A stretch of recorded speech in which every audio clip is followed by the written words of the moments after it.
मेरा तो एक्चुअली बस आप कहाँ से पधारे मैडम?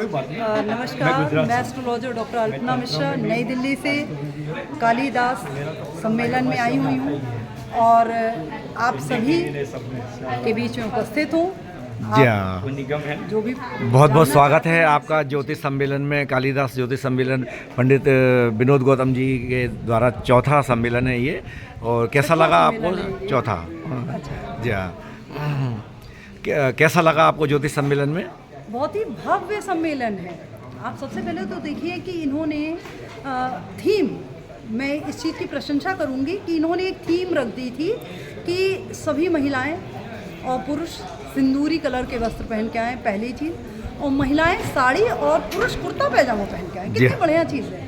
बिल्कुल सही। इसका मैं एक महिला होने के नाते अवश्य यहाँ पे चर्चा करूंगी कि आप सभी महिलाओं से अनुरोध है कि आप मुझे अन्यथा ना लें, गलत ना समझें और ये ना समझें कि मैं मॉडर्निटी को आगे अप्रिशिएट नहीं करती हूँ, पर मैं अपने संस्कार विहीन होकर के मॉडर्निटी को अप्रिशिएट नहीं कर सकती। बिल्कुल सही। वर्तमान समय में आपने बहुत सारी ऐसी टैरो रीडर्स, न्यूमरोलॉजिस्ट को देखा होगा जो कट स्लिप्स, ब्लाउज और बिल्कुल पहनती तो साड़ी हैं, बट इतने वल्गर तरीके से पहनती हैं कि वो साड़ी के नाम पे कलंक हो जाता है। तो उस हिसाब से अगर आप देखें तो ये थीम बहुत अच्छी थी और साड़ी एक बहुत ही अच्छा परिधान है हमारे धर्म का, हमारी भारतीय संस्कृति का।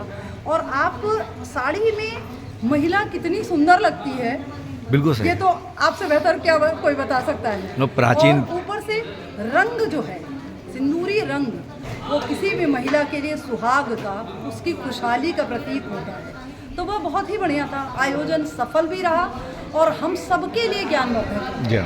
ज्ञानवर्धक इस दृष्टिकोण से कि एक से एक प्रकांड ज्योतिषी कलकत्ता से, मुंबई से, मैं खुद न्यू दिल्ली से, जयपुर से, उज्जैन से आए हुए हैं। यहाँ पे छत्तीसगढ़ से लोग आए हुए हैं। वर्तमान में ज्योतिष विधा को आप किस तरह से देखते हैं? वर्तमान में इस तरह से कि ह्रास होता जा रहा है और ऐसे सम्मेलन हो रहे हैं। बहुत अच्छा प्रश्न किया आपने। ज्योतिष विधा जो है वो वर्तमान समय हो या भूतकाल हो या भविष्य काल हो, ना कभी भी धूमिल हुई थी ना होगी। ज्योतिष अपने में ही एक ईश दृष्टि है, तो वो तो धूमिल नहीं होगा। हाँ, ज्योतिषी जरूर धूमिल हो सकते हैं, ज्योतिषी जरूर अच्छे और खराब हो सकते हैं। तो वर्तमान समय में मेरा जो प्रेडिक्शन है, मैं जो देख रही हूँ, वह मुख्यतः रूप से मैं राहु जनित ज्योतिषी देख रही हूँ। वह ज्योतिषी जो शुक्र राहु से ग्रसित हैं, इस तरह का प्रेडिक्शन मैं काफ़ी देख रही हूँ समाज में, सोशल मीडिया पे और सभी प्लेटफॉर्म्स पे भी। उससे ह्रास हो रहा है या फिर बदलाव कुछ आ रहा है? हो रहा है, निश्चित ह्रास हो रहा है। जब आप प्रेडिक्शंस बृहस्पति केतु वाला करते हैं ना, और जब आप प्रेडिक्शंस को सोच के, समझ के, मंथन करके करते हैं, तो और आप अपने अंतर्मन की, अपनी छठी इंद्री को सुन के करते हैं, तो आपके प्रेडिक्शन में एक्यूरेसी होती है। और जब आप प्रेडिक्शन देख करके किसी के इन्फ्लुएंस में आके करते हैं, तो वो प्रेडिक्शन राहु जनित और शुक्र जनित हो जाता है। राहु मतलब एल्यूजन, उससे मतलब आम जनता को कोई लाभ नहीं मिलता है। कर रहे हैं ना, आप दूसरों से या तो प्रभावित होके, खुद से प्रभावित होना आप चाह रहे हैं कि दूसरे आपसे प्रभावित हो। और जब आप इस तरह से प्रेडिक्शन देंगे तो आप एक्यूरेट प्रेडिक्शन नहीं दे पाएंगे। वो प्रेडिक्शन तुक्के का प्रेडिक्शन होता है, कभी राइट और कभी गलत। उसे मैं बहुत बेहतर प्रेडिक्शन नहीं मानती हूँ।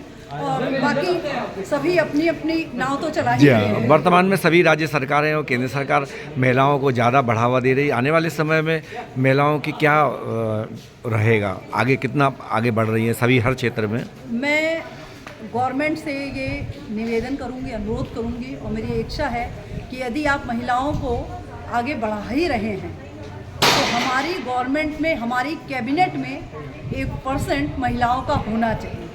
बहुत अच्छा भाई, हिस्सेदारी हो तो 50-50 की ना हो तो कम से कम 27% की तो हो। बिल्कुल सही है भाई। आप सभी जगह देखिए, आपने जैसे कहा कि गवर्नमेंट प्रमोट कर रही है, पर यदि हमारे डिसीजन मेकिंग वाली जगह पे ही महिलाएं नहीं होंगी, तो महिला का दृष्टिकोण कैसे कोई समझ पाएगा, कैसे कोई रख पाएगा? उसको रखने के लिए हमारा सत्ता में होना बहुत जरूरी है। और जब हम सत्ता में होंगे, परिवर्तन तो तभी आएगा ना।